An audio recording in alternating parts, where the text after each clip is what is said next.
오늘 우리에게 주시는 하나님 말씀은 사무엘하 21장 1절에서 9절입니다. 다윗의 시대에 해를 거듭하여 3년 기근이 있으므로 다윗이 여호와 앞에 간구하매 여호와께서 이르시되 이는 사울과 피를 흘린 그의 집으로 말미암음이니 그가 기브온 사람을 죽였음이니라 하시니라.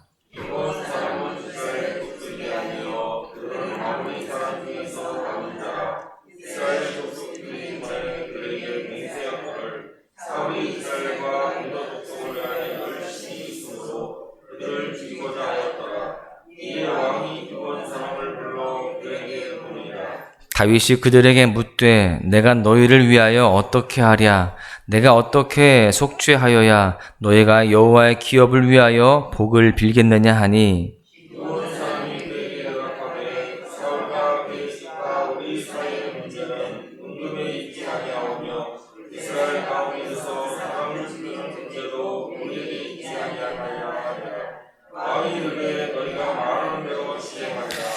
그들이 왕께 아뢰되 우리를 학살하였고 또 우리를 멸하여 이스라엘 영토 내에 머물지 못하게 하려고 모해한 사람에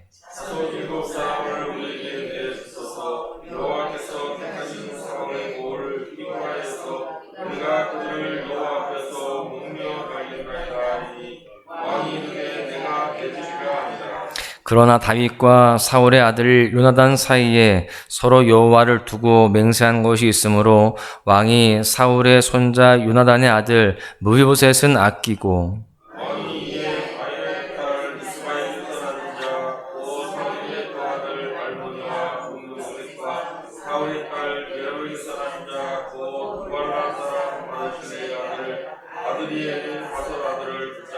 그들을 기브온 사람의 손에 넘기니 기브온 사람이 그들을 산 위에서 여호와 앞에 목매어 달매 그들 7사람이 동시에 죽으니 죽은 때는 곡식 빼는 첫날 곧 보리를 베기 시작하는 때더라. 아멘. 우리 그리스도인의 삶에는 우연이 없습니다. 하나님께서 우리의 삶에 겪게 하시는 일들은 저마다 다 의미가 있는 것이죠.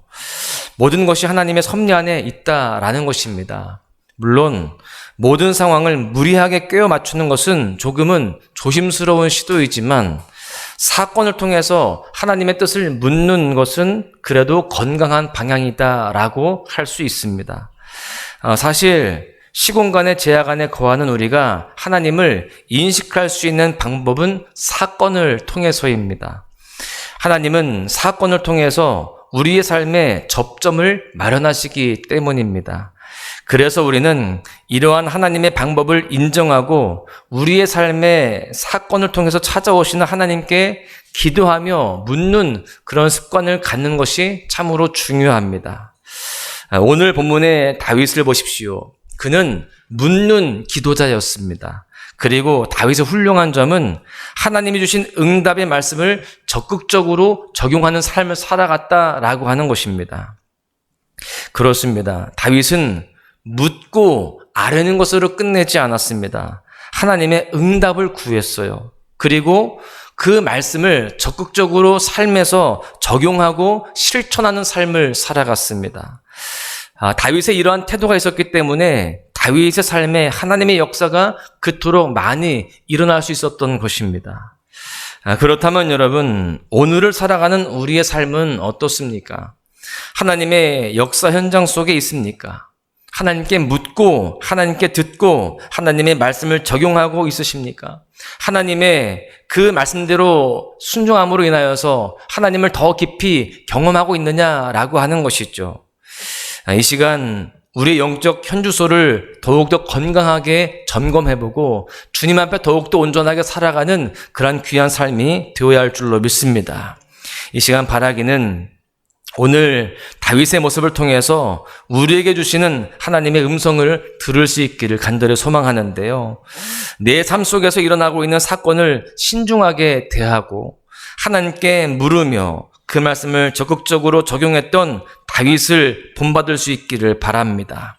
그 가운데에 우리의 삶에 하나님의 역사와 일하심이 가득하게 되기를 주님의 이름으로 간절히 축복합니다.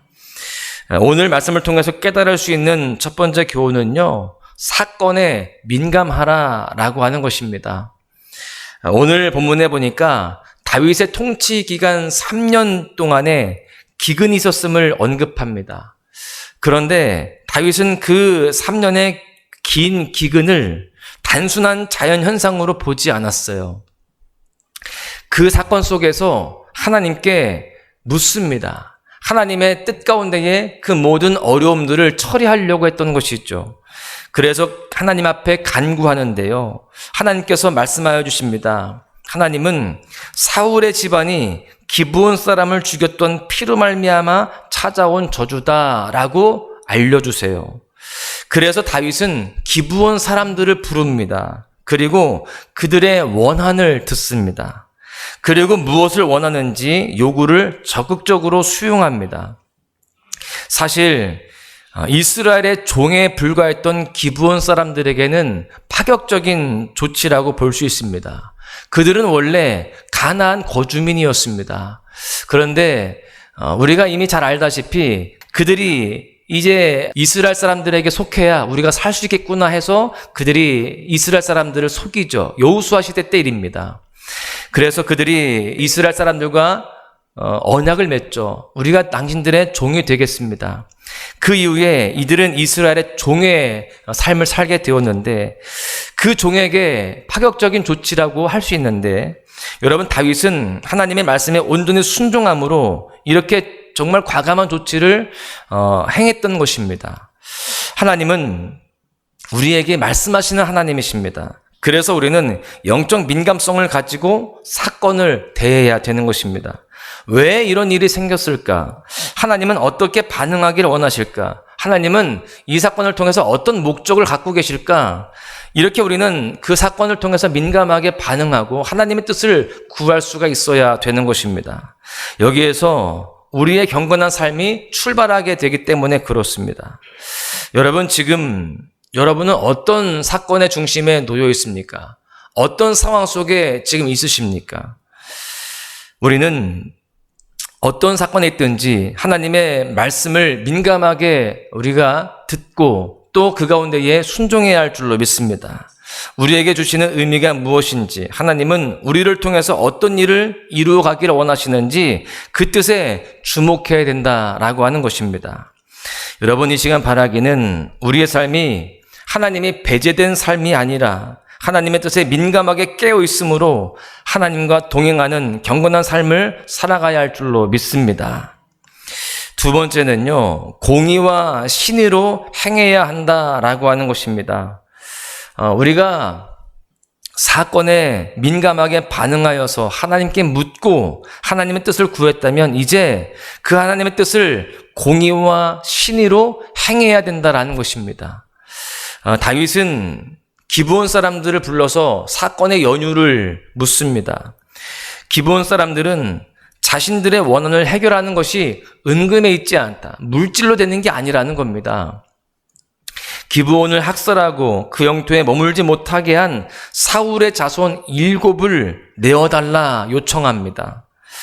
사실 이스라엘은 여호수아 시대에 기브온과 조약을 맺어서 그들에게 특정한 임무를 부과해서 그들과 함께 살게 했습니다. 가나안 족속이었던 그들이 이스라엘 가운데 영원히 살도록 언약을 맺은 거죠. 그런데 사울이 그 언약을 어긴 것입니다. 그래서 다윗은 이번에 그 깨어진 언약을 회복하려고 했던 것입니다. 그리고 그 과정을 보니까 눈에 띄는 것이 있어요. 그것은 다윗이 사울의 집안 사람인 즉 요나단의 아들 무비보셋을 포함시키지 않았다는 겁니다. 분명히 이 무비보셋도 사울의 사람이었으니까 내어줘야 되는데 내어주지 않았다는 거예요. 그 이유는 무엇일까요? 다윗이 그의 사랑하는 친구 요나단과 맺었던 언약 때문입니다. 여러분 보십시오. 지금 다윗은 하나님 앞에서 맺었던 친구와의 신의를 지키고 있습니다. 여러분 지금 다윗이 어떻게 순종하고 있는지를 보니까 공의와 신의를 따라서 순종합니다. 여러분 그렇습니다. 순종에도요 원칙이 있어요.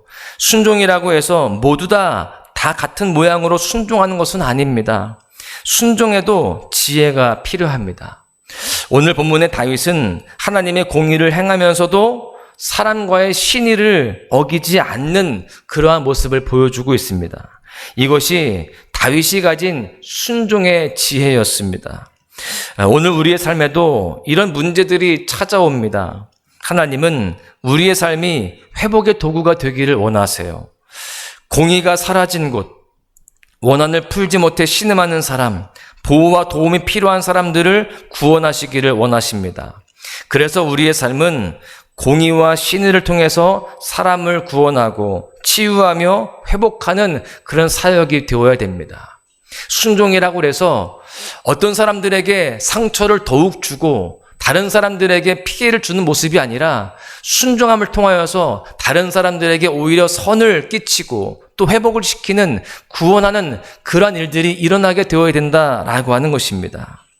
여러분, 오늘 우리의 삶의 주변에 부당하게 힘들어하는 사람들이 있습니까? 억울함 중에 있는 기브온 족속과 같은 사람, 적극적으로 보호해주지 않으면 피해를 보게 될 무비보셋과 같은 사람이 있지는 않습니까?